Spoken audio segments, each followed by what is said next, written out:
माता वृंदा अपने सौतेली पुत्र को दूध पिलाकर बस जा ही रही, अचानक कालीनाग आ जाता है और सभी भाई अपने सौतेली माँ को परेशान करने लग जाते हैं। तभी दक्षनाग कहता है जाने दो उनको, और जैसे ही माता विनता जाने के लिए आगे बढ़ती है अपने नाग रूप में आकर उसके ऊपर जहर देता है। माता वृंदा उनके जहर से बच जाती है। इसके पश्चात सभी भाइयों अपने नाग रूप में आकर माता वृंदा को चारों रूप से घेर लेता है और उन्हें डराने लगता है। ये देखकर माता वृंदा मूर्छित अवस्था में आ जाती है और तभी गरुड़ देव आ जाता है और तभी सभी नाग और तभी गरुड़ देव दौड़कर अपने माता को संभाल लेती है और तभी सभी नाग अपने रूप में वापस आती है। तभी गरुड़ और नाग एक दूसरे के साथ भिड़ने जा ही रहे थे। तभी माता वृंदा गरुड़ को रोक देती है। तभी गरुड़ कहता है भाई अगर बड़ी ज्यादा लांग ले उसको सही मार्ग दिखाना मेरा अधिकार है। दक्षनाग कहता है कैसा अधिकार, तुम दासी की पुत्र हो, मेरा भाई नहीं। तभी गरुड़ कहता है तुम सबको जहर का बहुत अहंकार है, अभी तुम्हारी सारी विषैली शक्ति को नष्ट कर दूंगा मैं। तभी माता वृंदा गरुड़ को रोक देती है। कहता है माता मुझे रोकिए, लोग हमेशा आपका अपमान करता है, आज इनका मैं घमंड बोलकर गरुड़ दक्षनाग का गला पकड़ने ही वाला था। तभी उसके सौतेली माता कद्रू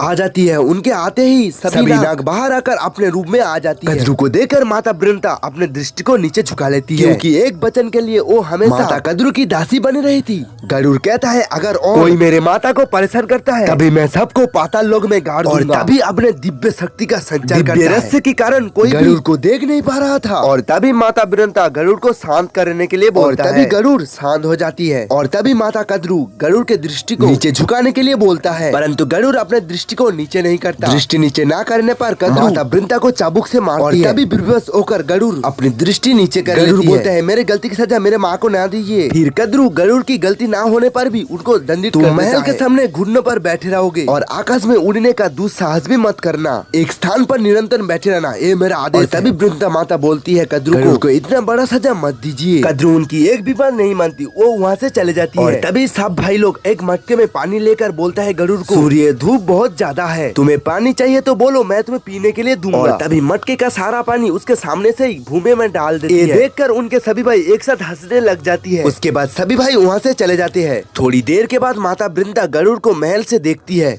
क्योंकि उनका पुत्र धूप में ही घुटने के बल बैठा है। ये देखकर माता वृंदा आश्चर्य होकर माता कद्रू के पास जाता है और तभी विनती कर बोलता है बहन मेरे गरुड़ को माफ कर दो, उसको दंडित से आजाद कर दो। परंतु कद्रू गुस्से में आकर माता वृंदा को उधर से जाने के लिए बोलता है। गरुड़ के पास आकर बोलता है मैंने तुझे कितनी बार समझाया राजकुमार से पंगा नहीं लेना चाहिए, फिर भी तू मेरी बात नहीं मानता। गरुड़ उत्तर देता है कि माता मैं आपका अपमान कभी देख नहीं पाता। ये सुनकर माता वृंदा कद्रू के कक्ष में जाकर बहुत जल्द से ठक करने लग जाती है और बोलता है बहन मेरे गरुड़ को माफ कर दो, और बहुत रोने लग गए थे। सुनकर माता कद्रू दरवाजा खोलता है और तभी गरुड़ के पास जाता है और तभी कद्रू कहता है तुम्हें अपने भूल का एहसास हो गया, इसीलिए मैं तुम्हें क्षमा करता हूँ, लेकिन याद रखना अगली बार मेरे बेटे लोगों को परेशान किया तो मैं तुम्हें कभी क्षमा नहीं करूंगा। और तभी माता वृंदा अपने पुत्र को पकड़कर रोने लगता है। तभी गरुड़ के पैर में लगी चोट के लिए माता वृंदा औषधि तैयार करती है और उसके पैर में लगाता है और गरुड़ तभी देखता है माता वृंदा के पैर में भी बहुत ज्यादा चोट लगी है। तभी वही औषधि लेकर गरुड़ माता वृंदा के पैर में लगा देती है। बहुत प्यार से गरुड़ का खाना खिलाता है। रात बहुत हो गई थी इसीलिए माता वृंदा सो जाती है। पूरी रात गरुड़ माता वृंदा के ऊपर पंखे से हवा करने लगती है। और सुबह जब माता वृंदा उठकर भगवान को प्रणाम कर जब देखता है गरुड़ पूरी रात सोया नहीं। वृंदा है पुत्र तुम पूरी रात सोए नहीं। तभी गरुड़ बोलता है माता आपका कष्ट देकर मैं कैसे सो सकता हूँ, और पूछता है माता मुझे एक प्रश्न का जवाब दीजिए, माता कद्रू के दासी कैसे बनी, मुझे बताए मैं आपको हमेशा के लिए आजाद कर दूंगा। और तभी माता वृंदा गरुड़ को कुछ नहीं बताती, वो वहाँ से चले जाते हैं। और तभी गरुड़ व्याकुल होकर एक पर्वत पर जाती है। वो देखते हैं कि उनके सौतेली भाई एक साथ खेल रहे थे और तभी खेलते बातों बातों में कालीनाग बोलते हैं कि तुमसे बड़ा है, खेल में हमें वो भेद पता है जो तुम्हें कभी जान नहीं पाओगे। सुनकर गरुड़ तभी मन में बोलते हैं भैया सही बोल रहे हैं, उन्हें सब कुछ पता है, मेरे प्रश्न का उत्तर दे सकती है। तभी वो गेंद एक मायावी चट्टान के अंदर चला जाता है। तभी गरुड़ अवसर पाकर उधर आ जाता है। तभी बोलते हैं मैं उस गेंद को लाता हूँ उस मायावी चट्टान से। और तभी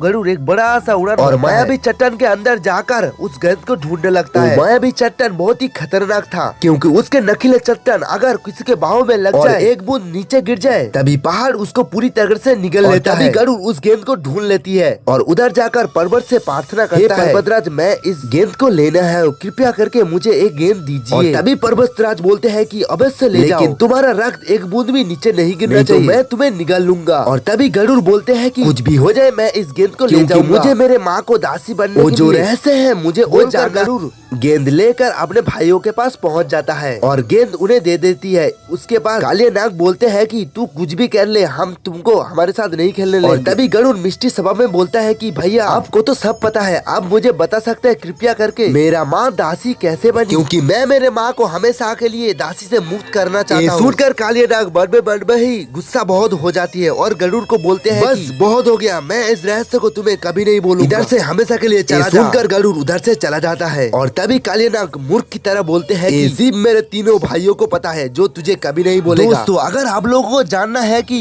गरुड़ कैसे पता करेगा कि माँ कैसे दासी बनी और इस रहस्य कैसे जान पाएगा, आप लोगों को पता चलेगा नेक्स्ट वीडियो में। तो वीडियो को लाइक करके अवश्य कमेंट करना पार्ट 2।